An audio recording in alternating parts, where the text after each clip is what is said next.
and rematerialize on some other planet? Do you want an increase in intelligence, raising your IQ to that of a genius and beyond? A higher state of consciousness? Do you want to be able to heal those around you who are sick with only the touch of your hands?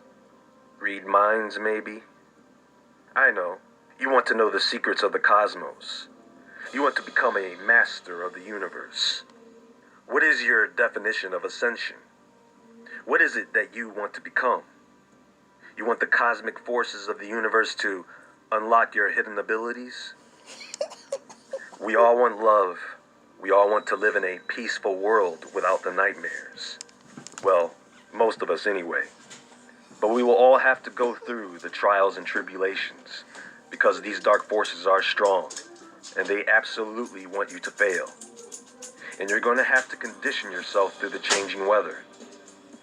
So I want to get into the discussion of magnetic energy, the human magnetic field, how it works and what you can do with it. I want to talk about the law of attraction, the mind, and its effects on our planet.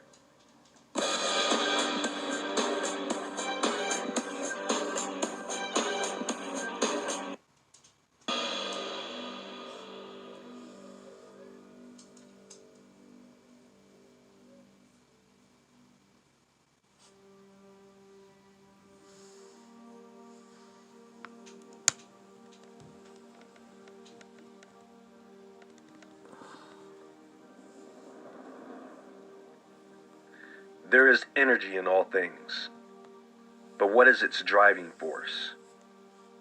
Why does the wind blow? Why do the rivers flow? What causes it to rain or snow? What fuels this planet, giving rise to its vegetation and vast wildlife? It is the same force that fuels human energy, magnetism, electrical current. It gives us the ability to think, to turn on our lights, drive our cars, and operate our televisions, laptops, and portable devices. Without this source, it is probable that none of these things would be possible. And that source, my friends, is the sun. Think of it this way. Our bodies are vessels. They are extensions of the earth. We are the earth. Do you understand? We are the walking, talking, thinking, speaking, fighting, hating, and loving part of the earth.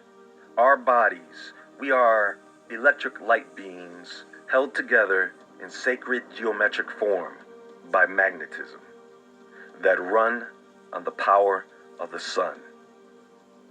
The spirit, depending on who you ask, is the pilot, and that comes from another source, depending on what you believe.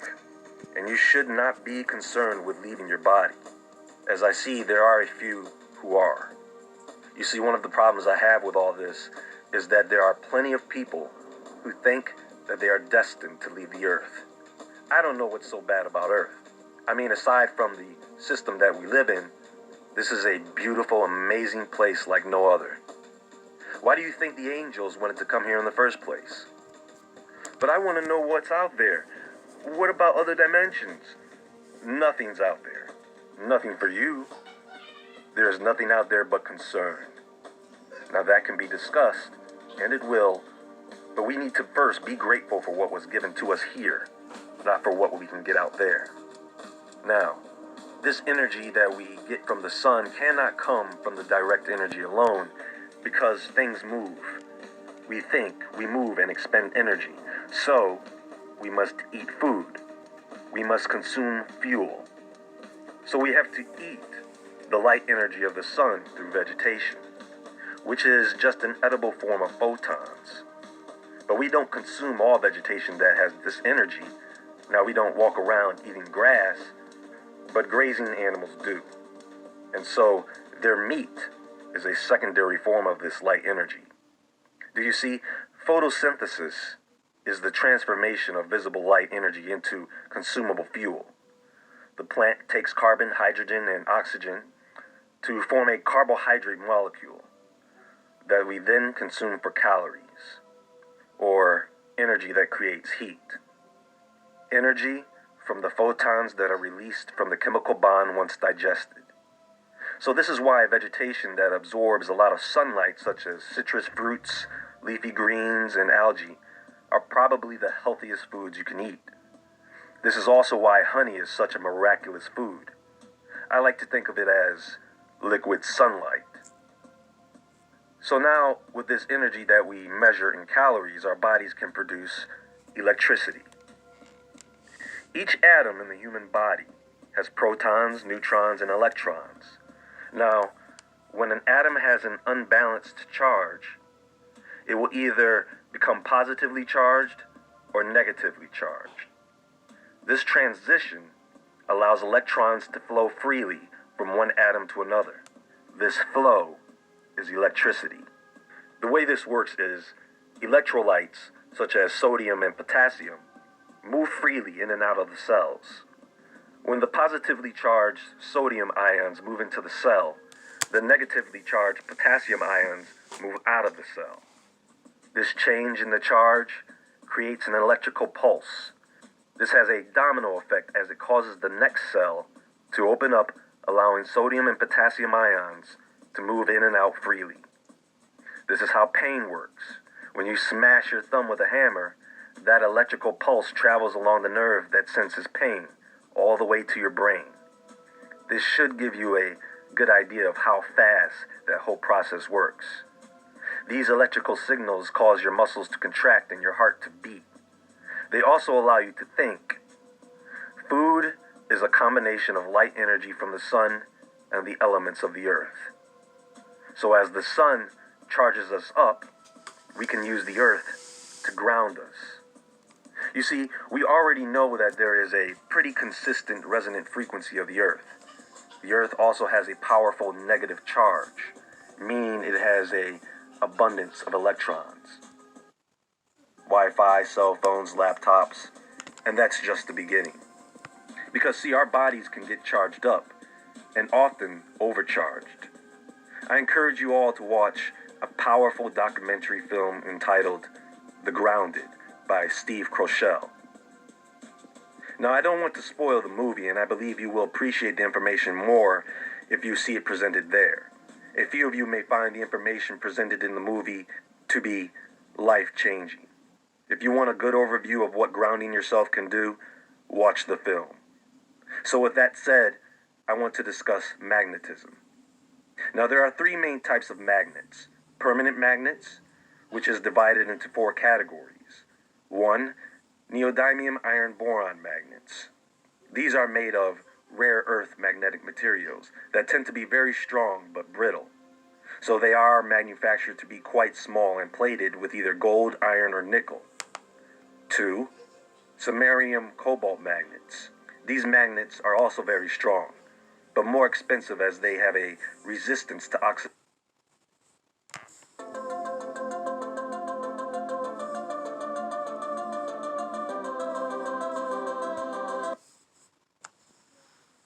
and high temperatures. 3. Alnico magnets, which is really a acronym for aluminum, nickel, cobalt. These also have a good resistance to heat, but they can be easily demagnetized and are not used in many applications for that reason. 4. Ceramic and ferrite magnets, made from iron oxide and barium or strontium. They are very strong and inexpensive, very hard to demagnetize, but they are very brittle. Next, we have temporary magnets. These are magnets that are pretty much made from anything that behaves like a magnet when it is in a magnetic field, like paper clips. The third type of magnet is the electromagnet. These are made with a wire, usually copper, coiled around a core material like iron to form a solenoid. The magnet is charged once an electrical current passes through it. A simple homemade magnet: take a copper wire, coil it around a nail, and then take the two ends of the wire and connect them to the positive and negative terminals of a small battery. And you have an electromagnet. Now, how many of you have heard of the National High Magnetic Laboratory in Florida? It is home to the world's most powerful magnets. First off, when measuring the strength of a magnet, It is common to use the Tesla or Gauss unit of measurement. 1 Tesla would be equivalent to 10,000 Gauss units. The Earth's magnetic field is around 0.00005 Tesla. A small bar magnet would be around 0.01 Tesla, whereas a big electromagnet would be around 1.5 Tesla. The magnets they have at MagLab go up to around 45 Tesla. That's around 1 million times the strength of the Earth's magnetic field. It is so powerful, in fact, that it can levitate objects that you would normally classify as being non-magnetic, such as water. Because water, by the way, is to a certain degree magnetic. Want some cool information on magnets? I encourage you to read through their website, as this is another facility no one really talks about. Now, there are really 2 types of magnetic fields generated by the Earth: the geomagnetic field generated by the Earth's core, and the magnetic fields that are generated between the Earth and the ionosphere. Now, if the energy of the sun powers our bodies, which generate an electrical charge, which in turn generates a magnetic field, keep in mind that electricity can create a magnetic field, and a magnet can create electricity. The heart plays the biggest role in our acoustic and electromagnetic biofield. And this energy field, this aura, as some may suggest, is normally only detectable with certain equipment, although some claim to be able to see the auras of others, even themselves, either with their own 2 eyes or using aura photography. So this magnetic field, this area of energy we have around us, the question is, how does it affect us and everything around us? Do not think that this field of energy is confined to a 3 to 5 foot bubble around you. That is only one layer. And it can affect other people, animals, and plant life. And the more people you have together, the greater the intensity of the field. I'd like to mention the studies done by Drs. Charles Alexander and John Davis at Harvard University in the 80s, during the height of the Israel-Lebanon war, where they took a group of meditators to focus on reducing the conflict in that area. And lo and behold, they observed a 40 to 80% decrease in violent crime at the peak of a war. Much of their work has been documented, such as the paper they published entitled "The Maharishi Technology of the Unified Field and Improved Quality of Life in the United States, a study of the First World Peace Assembly, Amherst, Massachusetts, 1979. The collective practice of the Maharishi technology of the unified field by a group of approximately 2,500 individuals in the USA was found to result in a holistic improvement in the quality of life throughout the nation, as reflected by reductions in violent crime, motor vehicle fatalities, air transport fatal accidents, and fatalities from accidents, suicides, and homicides, and by improvements in important national economic indicators. As a group, folks, we can do many things. The key is love, gratitude, that positive energy that keeps our energy fields healthy. Negative emotions, that energy will dampen that field and make you ill. Many of you are familiar with Reiki, right? The Japanese technique of laying on hands for healing, stress reduction, and relaxation. You see, a smart practitioner would wash their hands in ice water after treating someone, because that person's negative energy can stick to your skin. You can walk by someone, brush shoulders, and you will pull energy off that person. You have to wash that energy off. Think about how different you would feel taking a cold shower right after work, or right after being around a group of people. This is a great stress reduction technique that is often overlooked.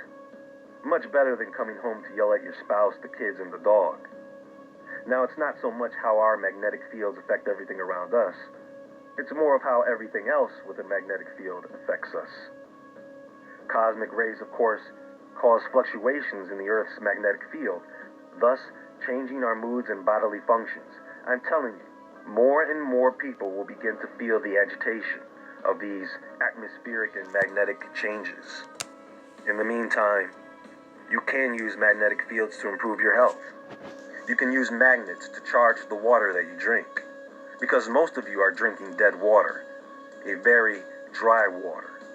To make the water wetter, to make it vibrationally better for you, for better absorption, you use magnets to charge the water. You can get magnets for your shower and faucets to do just that. You can get rare earth magnets to put your food and water on top of. You can stand on these magnets, practicing standing meditation or qigong on these things, and it will enhance the effects. You can wear magnetic anklets, bracelets, and necklaces that will improve circulation and detoxify the blood. Folks, understanding magnetism and using it to enhance your quality of life, in combination with grounding techniques, you are going to reverse the aging process. You are going to improve your state of consciousness, because you will be able to think at a higher potential. When you walk into a room, you will be able to overpower other people's negativity. You will be able to attract the things that you want faster with less resistance. And you will be able to repel those things that you do not want. Remember, the universe does not care about what you want. It only responds to how you feel. And if something makes you feel good, it will send you more of those things that make you feel good. If and when you feel bad, it brings you more of what causes you to feel bad. It's that simple. We are living far away from the way God and nature intended us to. So there should be no question of why we feel the way we feel, why we act the way we act, and why we treat each other the way we do. Ascension? No, I think we need to take a few steps back before we try to take that step forward.